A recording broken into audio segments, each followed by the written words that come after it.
Majikan baik, memang baik, majikan baik, tapi ya sebaik-baiknya majikan gitu ya, nggak bilang kerjaan gimana gimana, nggak pernah.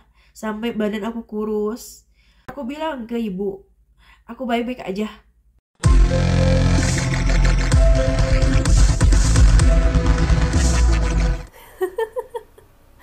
Halo guys, assalamualaikum warahmatullahi wabarakatuh. Ketemu lagi bersama Nia Safitri Cianjur. Guys, malam-malam ini, tengah malam ya, jam 1 malam, tiba-tiba aku pengen membuat sesuatu. Apa itu? Karena kan aku dengar, bukan dengar ya, aku baca berita, terus aku lihat berita ada seorang TKW yang minta tolong ke Bapak Presiden untuk dipulangkan dari sini ya, dari Saudi. Karena kan dia katanya kerjanya itu baru satu bulan dan dia memakai visa turis. Dan aku juga sama sih dulu visa turis kalau nggak salah ya, karena aku nggak lihat-lihat paspor, karena paspor kan dipegang sama kantor gitu ya, jadi nggak lihat-lihat paspor, jadi nggak tahu. Tapi padahal ada fotokopinya ya, tapi aku nggak tahu guys. Nggak tahu dan nggak mau tahu itu ya. Tapi sekarang mah penting banget, harus dilihat gitu, harus tahu ya. Dan katanya si TKW ini dikasih makan sama majikannya itu dari sampah. Dan ada kekerasan juga dari majikannya. Terus si TKW ini minta tolong buat dipulangkan ke Indonesia, padahal dia masih punya kontrak kerja 2 tahun. Terus kata keluarganya, si TKW ini diiming-imingi dengan gaji besar sama kerjaan mungkin ringan gitu ya. Padahal gaji di Saudi itu nggak ada yang besar. Yang besarnya teh palingan 1.500. Itu juga jarang ya. Apalagi calling visa. Bilangnya gajinya misalkan 1.500 misalkan ya, tapi pas datang ke sini paling majikan ngasihnya 1.200 atau 1.000. Bahkan temen aku juga calling visa gajinya cuman 1.000, dan gak ada yang diiming-iming gaji besar. Gak ada yang besar gaji di Saudi ini. Yang besarnya itu ya 1.500. 1.500 juga jarang ya, apalagi di Saudi. Kalau di Emirat iya, kalau di Saudi enggak, jarang. Lewat kantor aku sudah bilang di video-video aku sebelumnya, itu gajinya cuman 1.300, 1.200 gitu kan, jadi antara dua. Tapi kalau udah kerjanya udah lama, udah setia sama kantor, dan gajinya dinaikin katanya. Terus yang gaji besar itu kaburan, dan kaburan itu tergantung nasib dan tergantung takdir kita masing-masing gitu ya kan. Ada yang baik nasibnya, ada yang enggak gitu kaburnya ya. Ada yang kaburnya itu benar-benar kerja, langsung punya majikan baik, kerja. Terus ada juga yang masuk ke, yang pernah ada kasusnya itu di Emirat, ke germo, terus diperjualbelikan gitu ya. Jadi masuk ke lubang singa, jadi nggak bisa keluar, bisa masuk nggak bisa keluar, terus dijual-jual kita itu. Dan itu bahaya banget buat yang kaburan, makanya harus hati-hati, jangan tergiur oleh oleh iming-iming dari misalkan teman kita atau teman yang baru kenal gitu ya kan. Takutnya kita dijerumuskan ke yang tidak baik gitu. Terus kembali ke si TKW yang ingin mau pulang. Nah guys, aku bener-bener baru tidur sebentar, baru santai ya. Terus gini guys, kalau pertama, dan itu kasusnya sama kayak kasus saudara aku ya. Dulu dia juga kerja tapi pisah ziarah, dan ada kekerasan dari majikan. Dari majikan itu dikasih makan yang tidak layak. Jadi dikasih makannya itu kayak ngasih makan anjing katanya. Astagfirullah. Jadi kan di sayuran di sini kan memang kayak harus lembek banget. Jadi kayak kotor, kayak geleh gitu ya kalau pertama mah. Sama masak nasinya sedikit, dan itu makan nasinya itu mungkin seminggu sekali. Ya, makan nasi di sini tuh memang seperti itu. Terus ada kekerasan fisik juga, katanya nggak tahu dilempar gitu. Terus rambutnya potongin sama majikannya, dan pokoknya majikannya itu kurang baik perlakuannya, dan ngasih tahu jadi kalau misalkan nunjukin itu pakai kaki ya, betul. Terus waktu aku keceritakan pas aku dulu pas kesini ya, aku juga sama pernah sulit dulu gitu kan, sebelum seperti ini tuh, sebelum berada di titik ini tuh aku pernah sulit melewati kesulitan yang sangat-sangat sulit. Dan aku kan masuk kantor di sininya, ditampung lagi di kantor, di penampungan, dan kita masih dikasih makan itu kan sehari 3 kali ya, kalau nggak salah ya, sehari tuh 2 kali apa 3 kali gitu, 2 kali kalau nggak salah ya. Pagi sarapan itu nasi putih sama telur rebus 1, dan aku itu sama sekali nggak suka telur rebus guys. Jadi aku makan nasi putih aja sama garam. Terus ada temen yang baru datang, masih punya Indomie, punya mie gitu kan, itu kan dimakannya kan mentah, terus sama nasi, campur sama nasi. Terus aku minta sedikit aja gitu kan, biar ada rasa untuk nasi. Gak ngasih. Dan itu paling sangat-sangat sulit yang pernah aku alami guys, waktu pertama aku datang ke Saudi, waktu datang ke penampungan, dan temen aku nggak ngasih. Tapi aku sadar sih ya, sadarnya mungkin aku pernah pelit sama orang gitu kan, jadi sekarang aku dibalas sama Allah dengan teman aku ini nggak ngasih Indomie, udah minta sedikit biar ada rasa gitu ya guys. Dan itu tapi aku nggak pernah ngeluh, nggak pernah ngomong sama orang tua, sama saudara, bahkan saudara pun nggak tahu apakah aku di sini hidup apa mati, apakah aku sulit apa gimana. Aku nggak pernah cerita, dan keluarga nggak ada yang nanya. Dan aku menjalani itu, hidup seperti itu, maksudnya kesulitan seperti itu teh 2 minggu apa 3 minggu gitu di kantor teh, kalau nggak salah 2 minggu di penampungan di Riyadh. Dan aku sabar sampai dipanggil sama orang kantor dan ketemu sama majikan. Waktu itu aku dijemput sama majikan laki-laki, udah bapak-bapak ya, udah tua.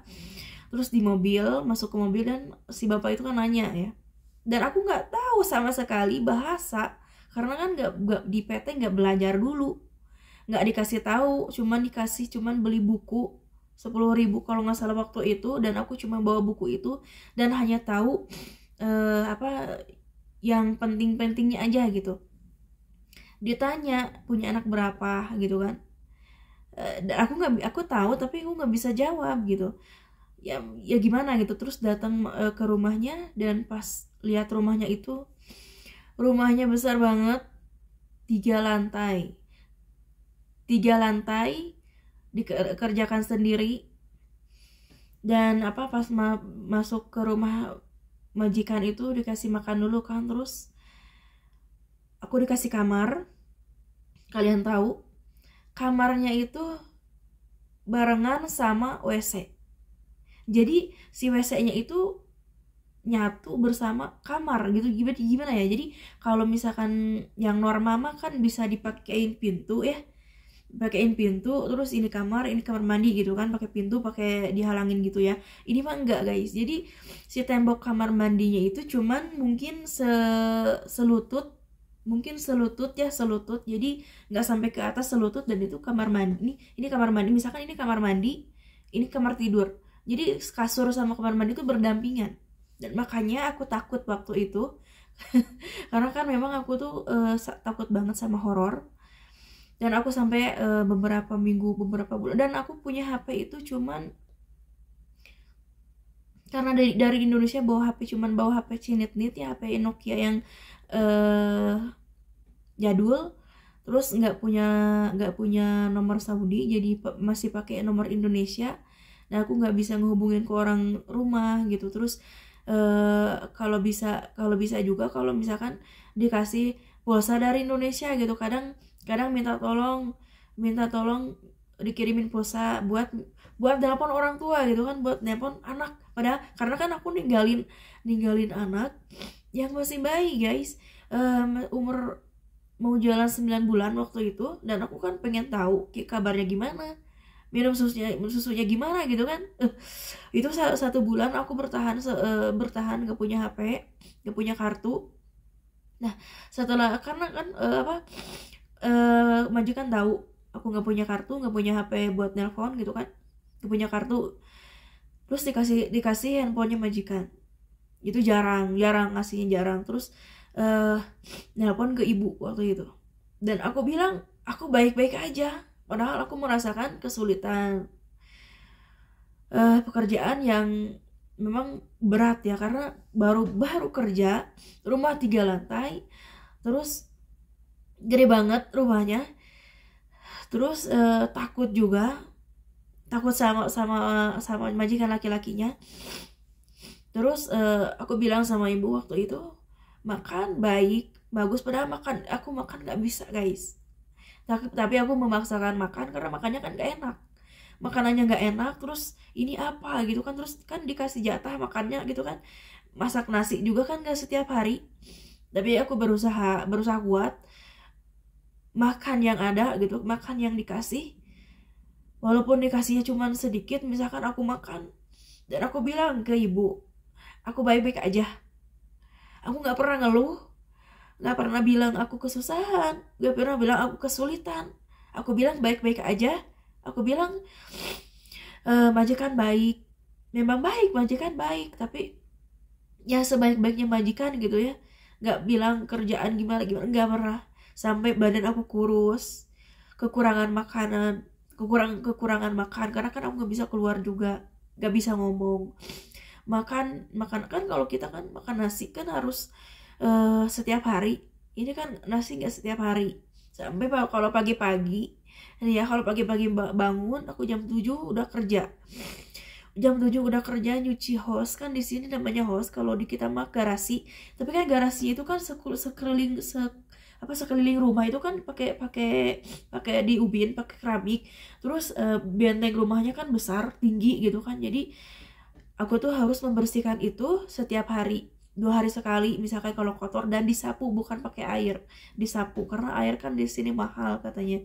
Terus kan kalau agak siangan kan panas, jadi pagi-pagi aku nyuci di hos itu, dan pagi-pagi juga aku masak nasi, nyolong. Aku ngambil nasi sedikit gitu kan, beras, karena kan berasnya juga terbatas guys. Aku masak nasi pagi-pagi karena aku takut kelaparan, masak nasi sedikit. Telur juga aku tuh sampai takut takut nggak boleh gitu kan, karena belinya sedikit. Aku masak, bahkan aku makan nasi putih aja sama garam, karena aku tuh pengen bertahan gitu guys. Terus, dan aku sampai ketakutan pas waktu aku dikasih HP sama majikan laki-laki itu. Terus hampir saja majikan laki-laki itu mau melecehkan, karena kan pagi-pagi, ini singkat cerita aja ya guys, pagi-pagi kamu mau nelpon orang tua kamu katanya gitu. Iya, dikasih HP, tapi si majikan laki-lakinya ini seperti mau melecehkan. Tapi aku langsung pergi gitu, sambil ngomong sama ibu. Tapi aku gak pernah menceritakan kesulitan aku di sini. Aku bertahan, dan pasti semua juga pasti merasakan kesulitan, baru-baru kesulitan dari bahasa, makanan juga. Tapi kalau misalkan kita seiring berjalannya waktu, kita nurut, terus kita aku selalu berdoa, dan selalu dalam sholat aku tuh selalu berdoa pengen majikan itu baik. Dan aku tuh 6 bulan hatam Al-Quran. Jadi setiap habis sholat ngaji, lagi istirahat misalkan wudhu ngaji, karena memang harus dikuatkannya itu oleh kita sendiri gitu kan. Mau nelpon gimana, mau ngadu ke siapa, jadi yang menguatkan kita sendiri. Dan memang yang mau kerja ke Arab Saudi itu harus benar-benar dengan tekad yang bulat, dengan niat yang benar-benar, jangan cengeng gitu, jangan sedikit-sedikit nangis ke keluarga, ngadu ke keluarga. Itu pengalaman aku ya. Aku nangis, tapi nangis bukan ke keluarga gitu guys. Nangis habis sholat, berdoa nangis, ngaji nangis, karena memikirkan anak juga. Terus kerjaannya seperti ini, terus keluarga majikannya seperti ini dan kita dianggap seperti apa gitu kan. Tapi aku bertahan guys, sampai aku mengalami hal yang horor guys. Hal horor itu waktu lagi tidur jam 3 pagi, jam 3 tiba-tiba aja badan aku merinding seperti ada sesuatu. Kalau misalkan merinding kan pasti ada yang ngedeketin gitu kan, makhluk halus yang ngedeketin. Dan tiba-tiba aku kebangun dan aku pergi dari kamar aku kan sama WC ya, jadi aku takutnya begitu. Jadi karena emang horor terus kamar tidur sama WC berdampingan gitu kan, nggak ada sekatan gitu, cuman sekatan ya tembok selutut gitu kan. Terus aku pindah ke kamar anaknya majikan, karena kan di atas kan cuma ada 2 kamar. Karena kamar anak majikan kosong, karena anak majikannya udah nikah, jadi kadang datangnya seminggu sekali gitu. Nah pas waktu itu kosong kan, aku pindah ke kamar itu, aku tidur di sana, nggak ada apa-apa. Terus aku turun ke bawah pagi-pagi ya, singkat cerita pagi-pagi, dan seperti aku diikutin sama pocong.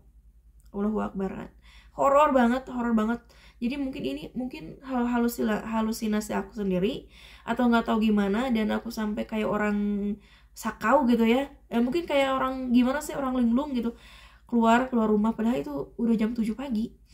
Takut dan lutut gak bisa digerakin, gak bisa jalan, lutut gak bisa jalan guys, gak bisa gerak, terus lemes, badan lemes, gemetar, terus keringat dingin, sama pokoknya pucet banget karena ketakutan. Jadi seperti ada yang ngikutin gitu kan. Rumahnya besar, gelap gitu kan, gelap karena gelapnya itu kan kacanya kan gelap, terus kan jadi gimana ya, jadi pokoknya gelap aja gitu. Jadi pakai lampu juga tetap aja serem gitu, karena kan si majikan perempuannya masih tidur, si majikan laki-laki masih tidur, karena di rumah itu cuman ada ya bertiga, majikan laki-laki, majikan perempuan, terus anaknya yang bungsu yang laki-laki, dan itu juga jarang ada di rumah. Tapi kalau misalkan seminggu sekali libur, anak-anaknya pada datang semua gitu. Jadi kerjaan itu banyaknya pas lagi ada anak-anaknya datang semua gitu, cucu-cucunya datang. Dan itu benar-benar horor, kejadian yang sangat horor, dan aku diikutin gitu. Mungkin itu halusinasi ya, karena memang aku tuh banyak ngelamun, badan sampai kurus, makanan juga kurang gitu kan, kerja setiap hari, terus banyak pikiran mungkin ya, jadi mungkin dideketin sama hal-hal yang gaib gitu. Tiba-tiba melihat ke sana kayak ada yang ngikutin, di sini kayak ada yang ngikutin, pokoknya kayak orang linglung aja gitu. Dan itu berakhir aku di sana bertahan 1,5 tahun. 1,5 tahun aku kembali ke kantor, aku pengen pulang, aku pulang ke kantor, dan aku punya majikan lagi. Aku dioper sampai jauh banget, jauh pokoknya dioper, dan aku sakit waktu itu karena makan cabai, sakit, dipulangin lagi ke kantor. Dan punya majikan yang punya anjing itu udah aku ceritakan di video sebelumnya, dan aku punya majikan yang punya anjing itu. Dan terus dari situ aku nggak kuat, cuman bertahan 2 bulan, aku kabur, dan di situ dari rumah itu aku kabur. Karena kan dulu kan waktu kalau lewat kantor itu kan dioper-oper guys, jadi kontrak majikan itu kadang ada yang ngambilnya mungkin 1 bulan, ada yang ngambilnya 3 bulan. Waktu aku 3 bulan ya, 3 bulan itu majikan bayarnya hampir 10.000 kalau nggak salah, karena 1 bulannya itu 3.000. Majikan bayar kita ke kantor itu 3.000. Harga pembantu di kantor itu mahal banget, paling mahal Indonesia. Tapi gaji ke PRT Indonesia itu cuman sedikit, jadi diambil banyaknya sama pihak kantor. Itu salahnya sih. Harusnya kayak negara-negara lain, kayak ART lain kan, model Filipin kan gajinya kan 1.500, 1.800, tapi majikan belinya itu murah, nggak kayak Indonesia gitu. Nggak tahu kenapa, jadi makanya si majikan itu semena-mena kepada PRT-nya, kepada yang kitanya, karena saya bayar kamu mahal, jadi kamu harus menurut apa yang saya suruh gitu kan. Jadi kita jadi tidak dimanusiakan gitu ya kan kalau misalkan majikan. Tapi banyak majikan yang baik, tapi ada juga majikan yang seperti itu, yang tidak memanusiakan PRT-nya gitu. Jadi bagaimana nasib, tapi bukan karena nasib juga sih, karena pemerintahan kita dari Indonesia. Jadi gaji kita kecil tapi belinya mahal. Dan memang dari Indonesia itu kan pengiriman PRT itu kan ditutup. Tapi kan memang banyak yang nakal lewat belakang, ilegal itu namanya. Jadi kita di sini diperjualbelikan gitu. Dan apa ya namanya teh? Ya semoga aja ke depannya pemerintah Indonesia bisa membuka lagi akses kita ke Arab Saudi, pengiriman PMI ke Arab Saudi itu secara legal dan gaji kita dinaikkan gitu, jangan 1.200 1.300. Jadi harus ada pelindungan, harus ada apa, kita ini di sini pahlawan keluarga juga pahlawan negara. Jadi harus benar-benar kita sebagai TKW ini harus dilindungi dan harus benar-benar apa ya, ada perlindungan lah gitu ya, ada perlindungan buat kami semua di sini. Jadi jangan ada lagi kasus-kasus yang kekerasan, yang majikan semena-mena sama kita gitu ya. Mudah-mudahan sih kedepannya jauh lebih baik lagi ya pemerintah Indonesia menangani kasus para TKW. Jadi udahlah, ini mungkin ngacambrul ya ngobrolnya, tapi penting juga sih untuk disimak untuk para calon TKW. Harus tahu mau kerja ke Saudi itu kan harus benar-benar tekad yang bulat, jangan cengeng gitu ya.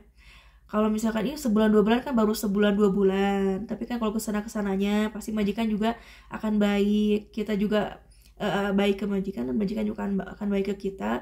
Yang penting kita bisa mengambil hatinya, berdoa aja gitu ya, jangan sampai putus asa, kabur lewat loncat dari atas jendela ke bawah, gak boleh ya. Jadi harus harus tahu dulu orang sini, karakter orang sini, harus tahu bahasa dulu. Jadi bertahan, yang penting pokoknya bertahan aja gitu, jangan sampai nekat gitu ya, nekat kabur atau gimana. Jadi ya udah, kita bisa ambil dari kisah video yang viral yang aku ceritakan tadi. Jadi yang bisa kita ambilnya adalah kita jangan pernah terburu-buru mau berangkat ke Saudi. Harus tahu dulu gitu kan, harus tahu dulu, harus ya pokoknya harus tahu dulu. Jadi harus jangan sembarangan gitu, karena proses ke Saudi itu gak segampang yang kita pikir ya ternyata. Jadi udahlah guys, aku mau lanjut tidur lagi. Oke, terima kasih. Wassalamualaikum warahmatullahi wabarakatuh.